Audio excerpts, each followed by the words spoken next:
Saudi अरब के बड़े बड़े न्यूज़ चैनल पर, इसके अलावा सऊदी सोशल मीडिया पर एक इंडियन गैर मुल्की की स्टोरी काफ़ी ज़्यादा शेयर की जा रही है।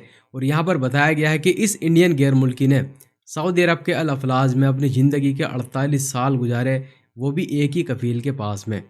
और मुझे नहीं लगता कि इतना ज़्यादा टाइम किसी इंडियन गैर मुल्की ने शायद ही सऊदी अरब के अंदर गुजारा होगा एक कफ़ील के पास में।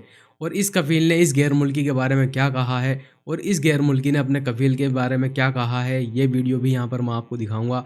और देखिए यहाँ पर इस कफ़ील ने, क्योंकि ये जो गैर मुल्की है अब यहाँ से जा रहा है फ़ाइनल एग्ज़िट वीज़ा पर, तो इस कफ़ील ने एक पार्टी यहाँ पर रखी है, फेयरवेल पार्टी, इसको विदाई दी गई है और काफ़ी ज़्यादा गिफ्ट दिए गए हैं, फूल दिए गए हैं। और एक और चीज़ यहाँ पर मैं आपको बताना चाहूँगा, देखिए जैसा इंसान खुद होता है उसको वैसे ही इंसान मिलते हैं दूसरे भी। और आपने अक्सर देखा होगा हज़ारों की तादाद में लोग यहाँ पर आते हैं काम करने के लिए, लाखों की तादाद में लोग आ चुके हैं काम करने के लिए। और अक्सर जो है ये देखा गया है कि कफ़ील की जो है गैर मुल्की के साथ नहीं बनती है, जो गैर मुल्की है उसकी अपने कफ़ील के साथ में नहीं बनती है, कभी सैलरी की वजह से, कभी काम की वजह से। क्योंकि अक्सर जो लोग डोमेस्टिक कैटेगरी के अंदर काम करते हैं, जैसे फैमिली ड्राइवर है, खद्दामा है, चौकीदार है, तो देखिए यहाँ पर ड्यूटी का तो कोई टाइम होता नहीं है, 24 घंटे की इन लोगों की ड्यूटी होती है। अगर मान लीजिए कोई फैमिली ड्राइवर है और वो खाना खाने के लिए बैठा है और कफ़ील ने आवाज़ दे दी कि अभी जो है जाना है, तो बहुत बार क्या होता है कि इस गैर मुल्की को अपना खाना भी छोड़ करके जाना पड़ता है बीच में ही।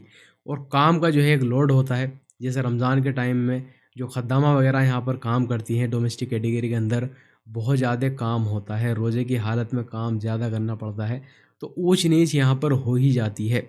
लेकिन इस इंडियन गैर मुल्की ने अपने इस कफ़ील के पास में पूरे 48 साल गुजारे। तो इसके कफ़ील ने इसके बारे में क्या कहा है और इस गैर मुल्की ने अपने कफ़ील के बारे में क्या कहा है, सबसे पहले ये थोड़ी सी वीडियो देखिए, उसके बाद में बात करते हैं।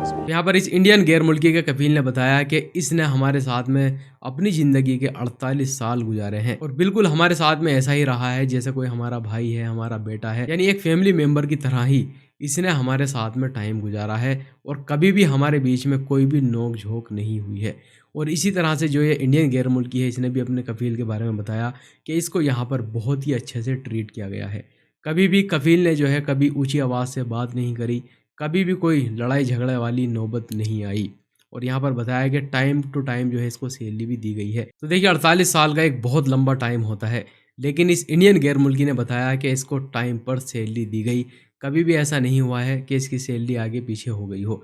लेकिन अक्सर सऊदी अरब के अंदर देखा गया है कि जो डोमेस्टिक कैटेगरी के अंदर लोग काम करते हैं, बहुत मर्तबा क्या होता है कि जो उनका कफ़ील है उसके पास में हिसाब नहीं होता है सैलरी देने के लिए, तो कभी ना कभी 1 महीना, 2 महीना, 3 महीने जो है सैलरी लेट हो जाती है।